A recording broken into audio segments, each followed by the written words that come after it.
guys? It's Tom. I'm back with another video, and yes, I am wearing the same shirt that I just wore in my last video because doubling I'm doubling up on my video in one day, doing two videos. I probably won't release them on the same day, though. Gotta space it out a little bit. But on this one, I wanted to talk about some of the stuff that was been going on in the last couple months, let's say, right? Like the Dumaguete drama that's been going on. And a lot of those guys I've been watching, man, for a long time, even before the pandemic, right? And you got to understand that during the pandemic, these guys were really sort of, doing a lot of videos because they were locked down here in the Philippines. When they were living here in the Philippines, they were locked down more severely than like we were in the U.S., right? But in the U.S., the flip side of that is you had guys that were sort of maybe wanting to come to the Philippines a little earlier than, like within the last year, right? So we were kind of like a captive audience. We were sort of like, hey, we're stuck in the U.S., right? The opposite, like we're like stuck in the U.S. wanting to go to the Philippines and we can't go, So we're sort of vicariously living through these vloggers. Like literally, we're like, oh yeah, we're watching all their stuff. And they were cranking out a lot of stuff, doing a lot of live streams, a lot of the main guys. I'm not talking about all these guys that have come here like me, within the last year and have started channels, especially like in Dumaguete specifically. I'm not talking about those. I'm talking about the classic, the guys that have been here 5, 6, 7 years, or more, mostly in Dumaguete living, okay? So they had,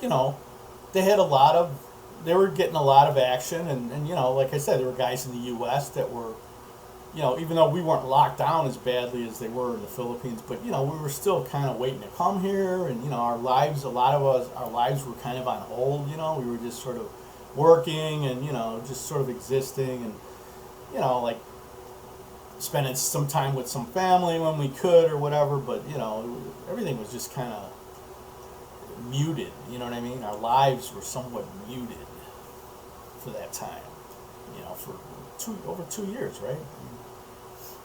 So, I will say this. I mean, the only times there were a few times when I got a little sort of, I wasn't crazy about, because a lot of these guys at that time were here, right? The Dumaguete guys or whatever. And so they were getting locked down to the max. So they were experiencing that. But then they were sort of giving sometimes their views on the pandemic or whatever, or maybe some kind of advice or just whatever. And I don't think they realize that, they don't call it like YouTube influencing for nothing. You know what I mean? Because you do influence people, So you got to be careful with what you say, And they were just saying stuff that really didn't apply in the U.S. You know what I mean? I mean, in the U.S., there were a lot of people who got serious COVID, especially at the beginning, first year. Like a lot of people dying and stuff. So it's sort of like it was a different outcome here. Okay, in the Philippines here, they really didn't have, even compared to their population, they had very, very few sort of deaths like directly from COVID. And you can even double the number. Because I know some of you out there, oh no, those aren't the real numbers. What about all the people that died maybe from starvation because they couldn't work or whatever? Like, I'm talking here in the Philippines. And yeah, you're right, I mean, whatever. I mean, you're partially right, whatever. So even if you double the number that happened, the deaths that they had here in the Philippines, it's still very low compared to, like, per the population of the Philippines compared to the U.S., right? So that was it. One thing I noticed, and I know that they're talking about, you have to understand, these guys are talking about their lives, right? They're in the Philippines, we were in the U.S. at that time, and even now, there's guys in the U.S. waiting to come here, and they're watching these guys' videos, and these guys are talking about their lives, so sometimes they make everything, if they're happy with their life here, and they got a nice girlfriend or wife, and they love it here and this and that, then they're going to say that in the videos. So if you're only watching their videos, you might think that it's all paradise and same thing's going to happen to you. You know, as soon as you get off the plane, there's going to be, you know, women are going to be running up to you, you know, like in Hawaii, throwing those things around your neck and kissing you, and you know, all that stuff, right? You're going to be believing all that, you know. So then on the flip side, there are guys, like, I try to be real, you know what I mean? Like, and I'm not in Dumaguete, obviously, you know, like, you know, but even so, you know, I try to give a balanced view, you know. I've been here a year, you know, now. I like it here, man, and I'm mostly here, you know. I mean, I don't know what kind of life I would have if I was alone.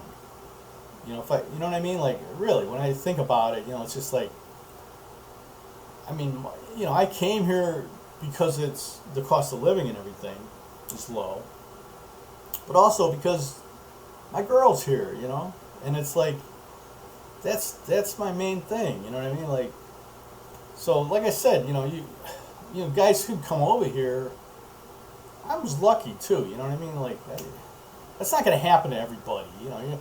We met online and stuff, you know, and been together for quite a long time, you know. And just because I've only been here for a year, we've been on previous trips together, and you know, we've been communicating regularly every day and all that for like a long time, man. You know, since 2019.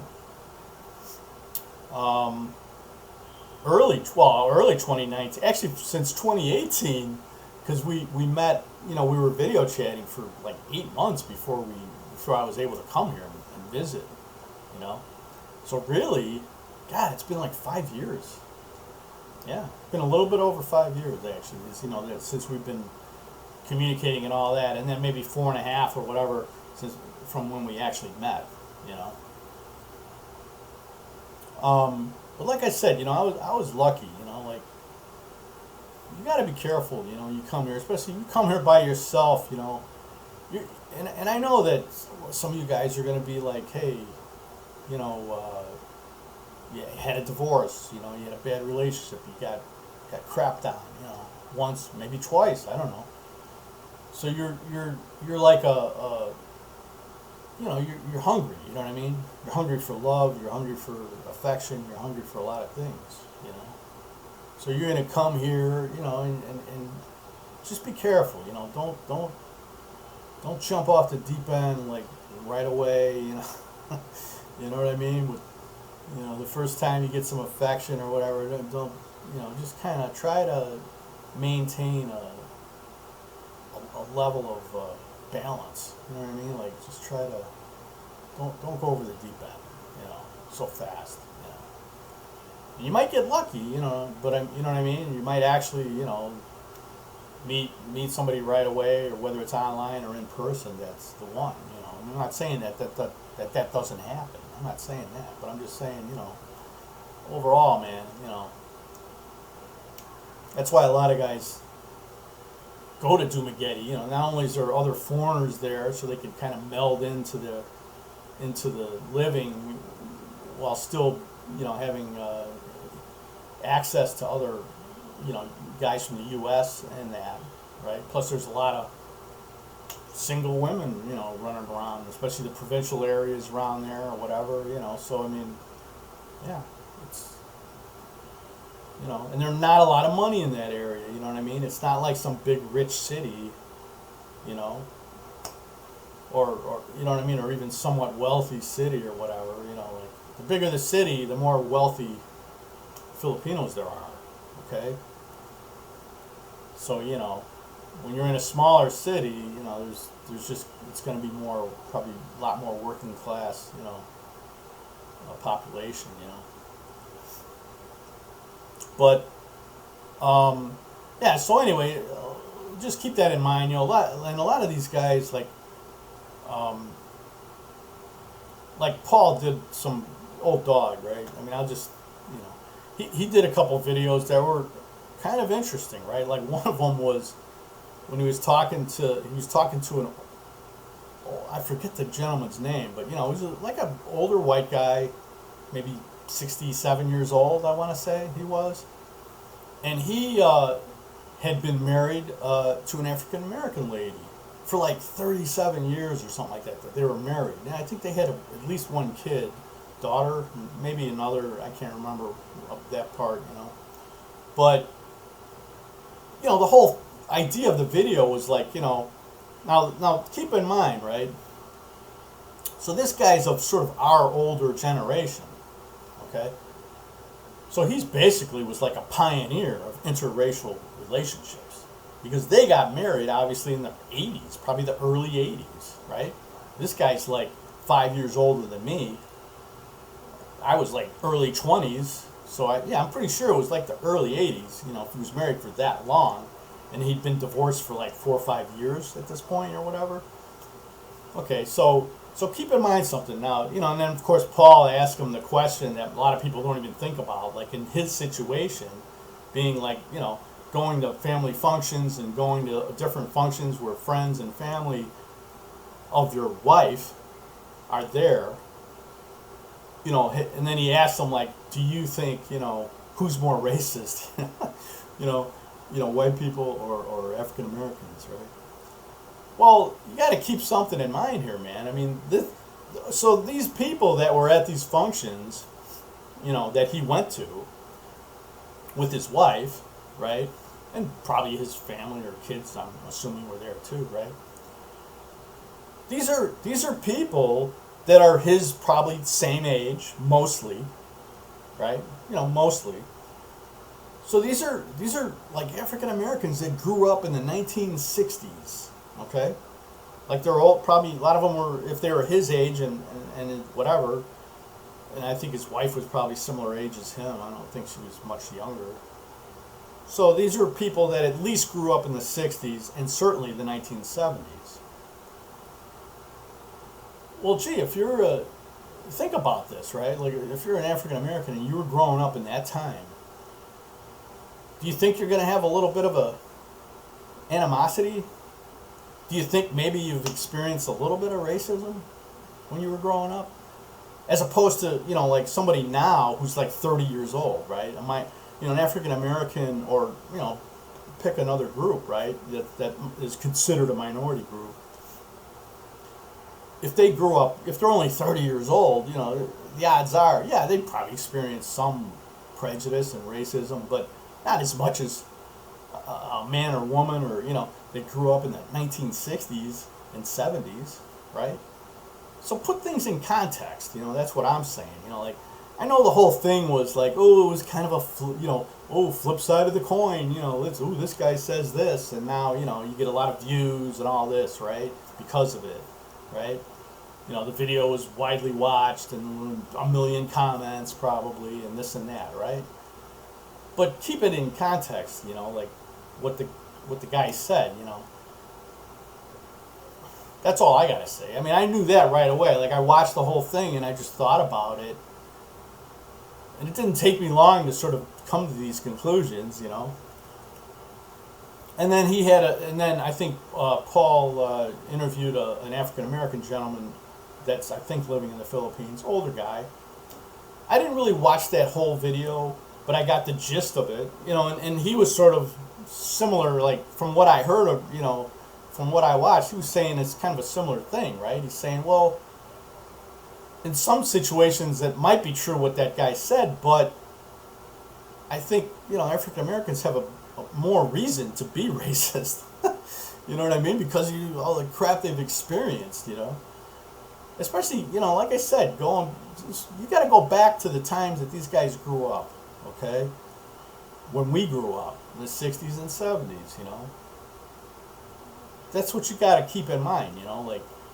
So, but anyway, so yeah, like I said, I'm sure the videos created controversy and they got a bunch of views and, you know what I mean? Probably got more subscribers and maybe got some less too. Like some people might have unsubscribed, some people might have on his channel, So, so that's my take on that situation. Okay, just keep things in context. Whenever you're, I'm kind of like a troubleshooter. You know what I mean? When there's a problem, you got to go backwards and figure out how it started. That's the way I think. I'm not reactive, you know. I'm more proactive, you know, because that's the way I think. I had jobs like that. I had maintenance jobs where, you know, that's what you did. You know, you worked your way back until you found the problem. So maybe that would help a little bit if more people thought that way, from social standpoints too. You know, like. But anyway, that's about it for that subject, for that particular, you know, videos. Now, and then there was obviously controversy from this the one guy that, well, what's his name? World Zoom is his channel. So my thoughts are this on that. You know, I mean, yeah, the guy put out some pretty good information. However, you know, I mean, let's face it, man. Like he tried to say, I watched his rebuttal video, and he tried to say, oh, you know, it was money laundering.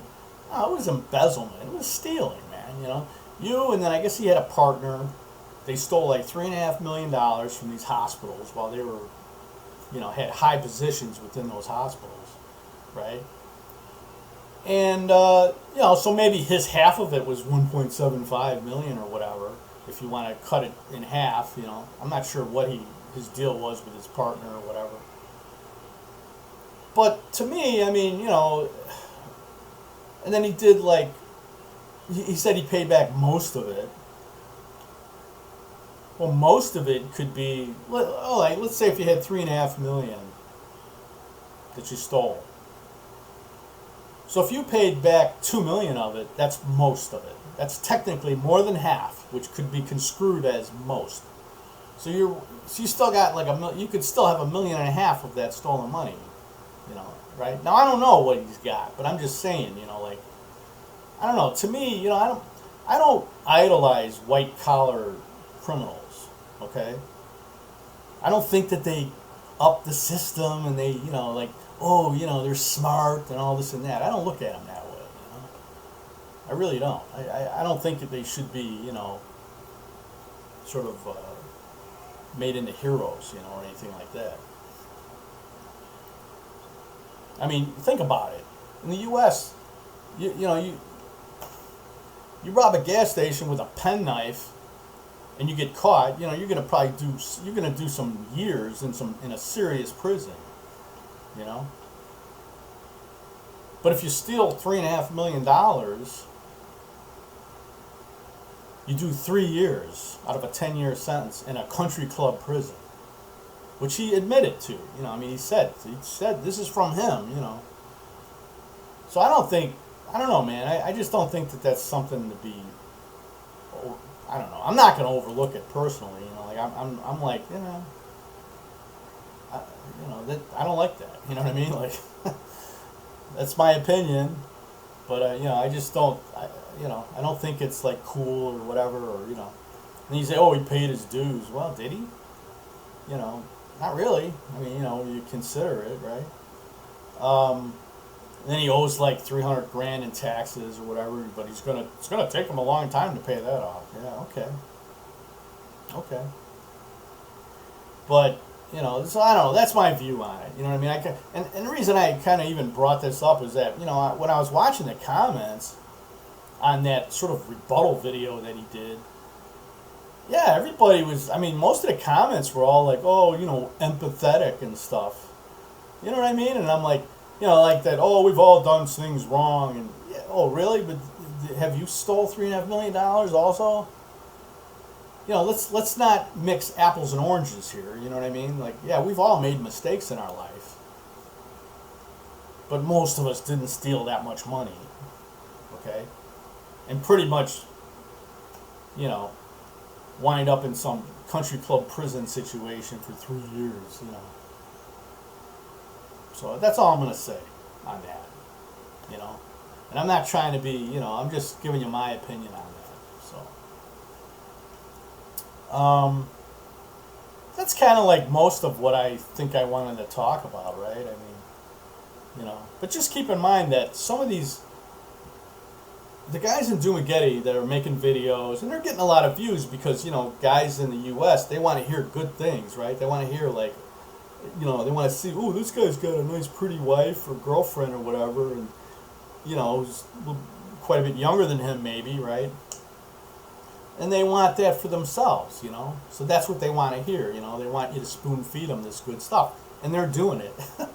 You know what I mean? Like, they're, you know, but they're, and they'll just tell you, like, hey, this is our life, you know? We're not lying, you know, but this is how happy I am, you know, or whatever. Yeah, okay. But keep in mind, guys, vloggers, that when you say things, you know, you're influencing people, you know? Because, you know, some of you guys got a bunch of subs, man, you know, like 50,000, 60, 70,000 subs, getting 5,000, 10,000 views, you know, per video and all that. So you're being watched, you know? So just be careful, man, you know, like, because I'm telling you, there's going to be a lot of, and it's almost like they're almost creating their own monster in some ways. You know what I mean? Because there's such a large influx, I think, of guys going there now that Dumaguete may not be the same.